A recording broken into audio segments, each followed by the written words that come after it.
So today we are going to be reviewing the set design for the new show that everyone has been talking about, All's Fair. I'm gonna be honest with you, I watched this.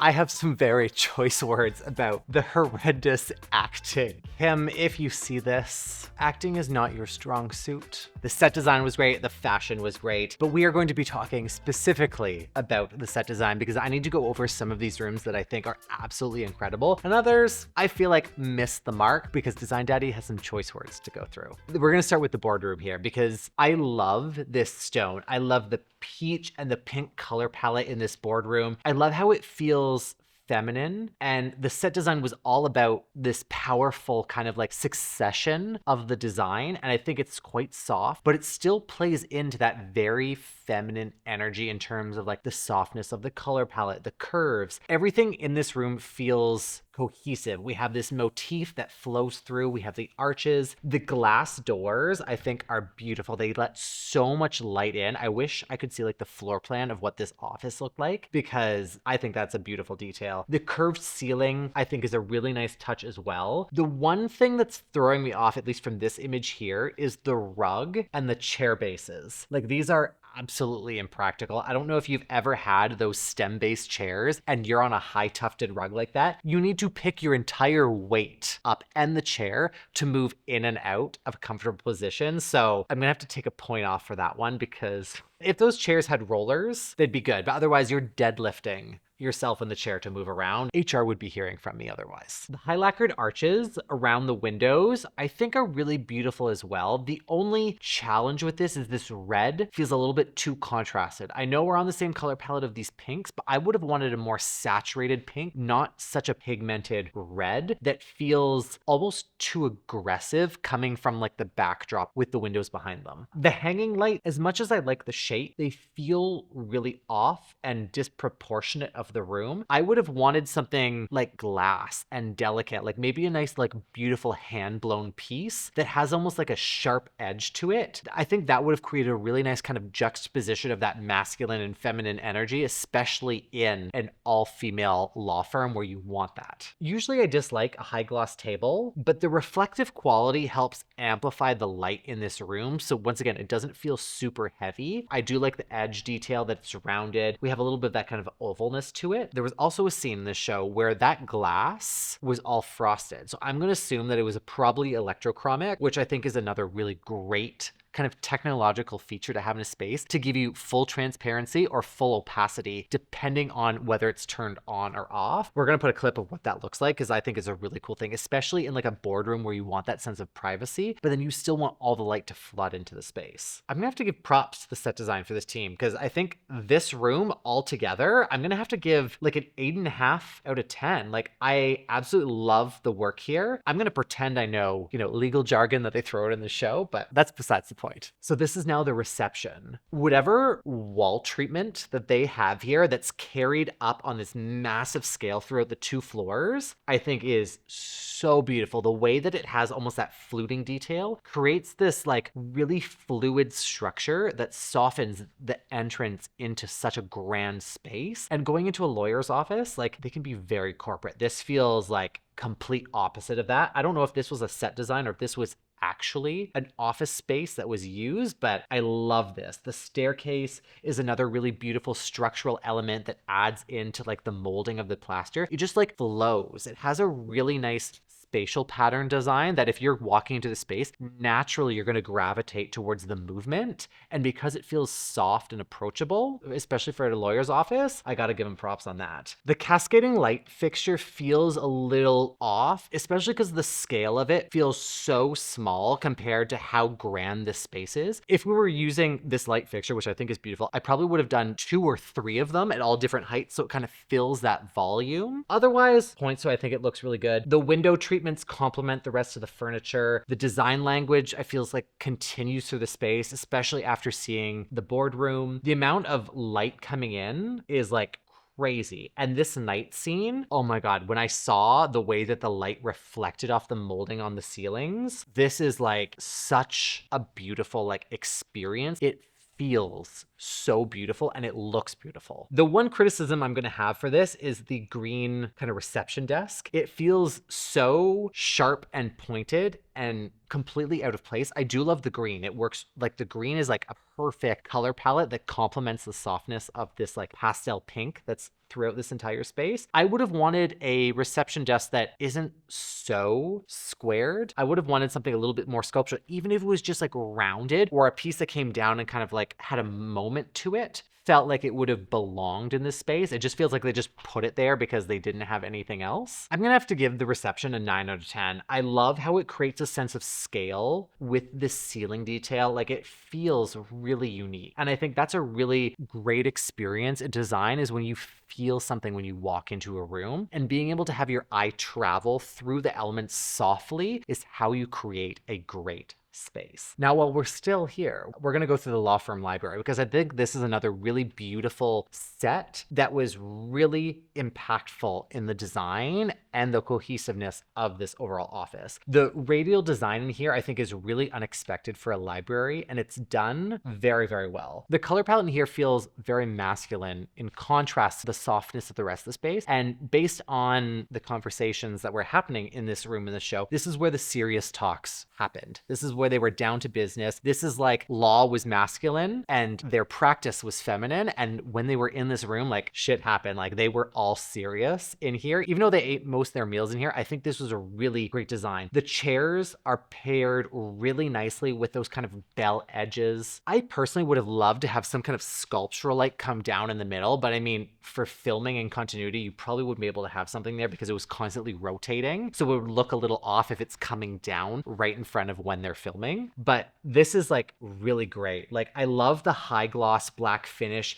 It creates a really like beautiful reflective dark surface area in the background. I quite like the lamps that are placed between like the books that really break up a very visually heavy bookshelf with the amount of books that are actually on there. It creates a really nice spacing. I know it's not practical to have a rounded room for a library, but this was done very, very well. It's a nice contrast. It feels very serious compared to the rest of the set design. I want to know who sourced all these law books, because there can't be that many people. Like I see some repeats, but this one I'm going to have to give a 9 out of 10. I'm going to lose a point on the boucle for the chairs, only because I really dislike that and they're not practical. I feel like a velvet would have been more suited for this space because it still has that reflective quality to it and it feels darker. I like the all dark elements and then the light table. The chairs I probably would have done darker as well, but that's just me. We now have Carrington Lane's office. I have to say is my favorite character in the show. Her one-liners were so crude and so direct and so like beyond character that it was like unbelievably entertaining. Well, if it isn't Mary Poppins' evil twin, where is your umbrella? Still stuck up your ass?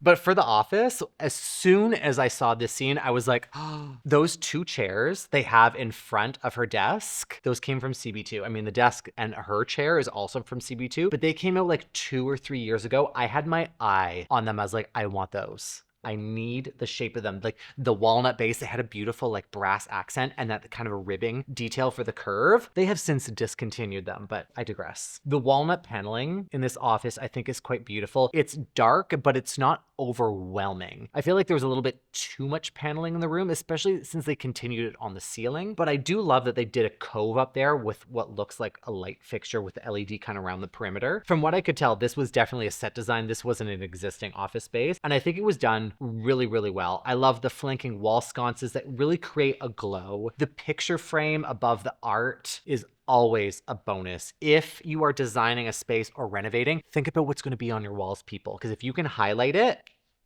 I know that you either worked with a designer or you thought about how the space was going to look and feel beforehand. I like that her office was much more masculine, moody, and it really had a dark vibe in it in comparison, which matched her character vibe as well, which was very on brand. And I can only imagine the budgets that they had for this, because like this is a full-blown office, people. This isn't like a temporary thing. They had stone, they had wood, like everything put in. Like even the embossed leather that I can see behind her as that kind of credenza or like buffet stand is such a beautiful way to like add depth to this color palette. Like the texture and the dimension is like unbelievably beautiful. Even the bronze highlights and the lighting and the decor, everything feels really cohesive. So I have to give like huge props to the set designer for this because they really knew what they were doing to create an office around a very dark and vindictive character. You know what? I'm going to give them an 8 out of 10 on this one, only because I think the walnut paneling everywhere is a little bit overkill and it feels a little bit too 80s corporate, which then again is on brand for this character. Otherwise, a really good blend of like masculine and feminine. I loved this character. I loved her lines. I loved her office. And I got to give her props specifically because I don't know how she could say some of these lines and keep a straight face without doing a million takes on this show. Reminds me of my pussy. Now we have our main character's office, Allura Grant. Like, no lawyer's desk looks like this. No one has a pen, a piece of paper, and a laptop. Be serious. Yeah, I know it's just a show, but you could at least made it a little bit more realistic.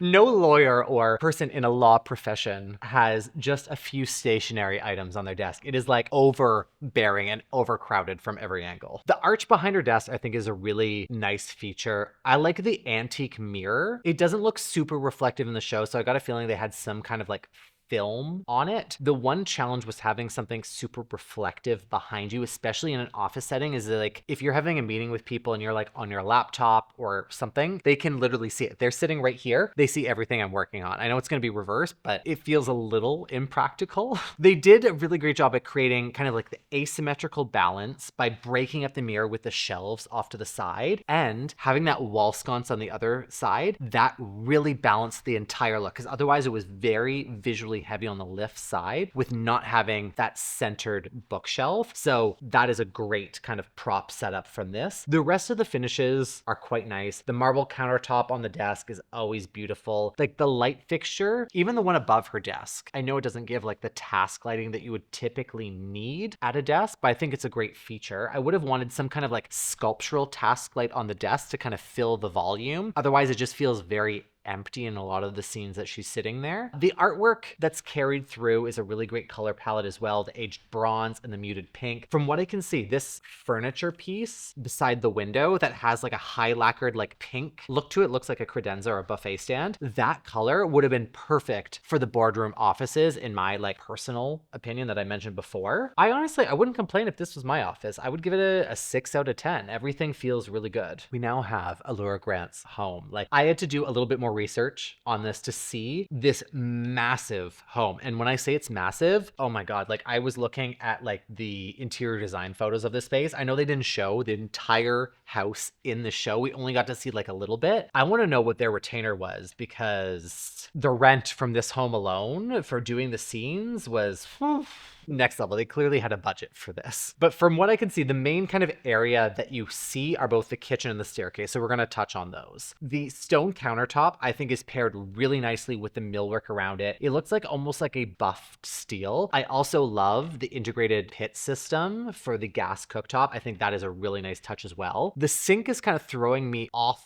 a little bit. Like, why do you have 6 different attachments? You have your water, you have a filtered water tap, a hand wand, a soap pump, a diverter, and also the air gap for your garburator. You could have like centralized this and kind of reduced some of those elements from how massive this kitchen is. Like, you don't need to have all of these on one sink, in my opinion. I can only imagine what the rest of this kitchen looks like. I'm gonna give this a 7 out of 10. I wish I got to see more of it, but I know it wasn't integral to the show. The sculptural staircase in here, I think, was a really nice touch because it kind of mirrored that same soft feminine and masculine energy that was in The Office. Like the sculptural stainless steel is like quite pretty and very on brand for what they did with The Office. That once again has more of that like blended masculine structure, but it's softness to the shape. The plaster, I think, is a really nice soft touch to juxtapose that stainless steel as well. The tone feels very cohesive for the rest of the palette for this house. The lights on the staircase feel a little bit much. There's a pin light that looks like it goes on every step. I would have wanted more of like the integrated lighting underneath each of the risers or the runs. I think that would have felt a little bit more linear, but also, I mean, I didn't get to see what they look like off. So once again, I can't be a complete judge of that. I'm gonna give it a 7. I love a sculptural spiral staircase, and I think that is such a great feature to any home. I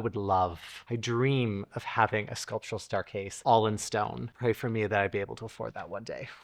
For the overall rating of this show, I'm gonna have to give it a 9 out of 10. I loved all the spaces. Now that I'm looking at all these pictures together, like, it feels really beautiful. It's reflective of the femininity of these characters, but also the direct face of the masculine energy that these characters had. And I think that's really challenging balance that a lot of people find in set design, is creating something around the character itself, because that's how you really make a character well known, is the spaces that surround them. But that's also how you know it's done really well. That's why I love interior design when I'm working with clients. I love to get to know my clients. I want to know how they live, what they like, what they dislike. So I create a space that feels reflective of them, and that's when you know you have a really good design. I know I talked about the acting, but I'm gonna have to give it a 2 out of 10. The outfits, 10 out of 10.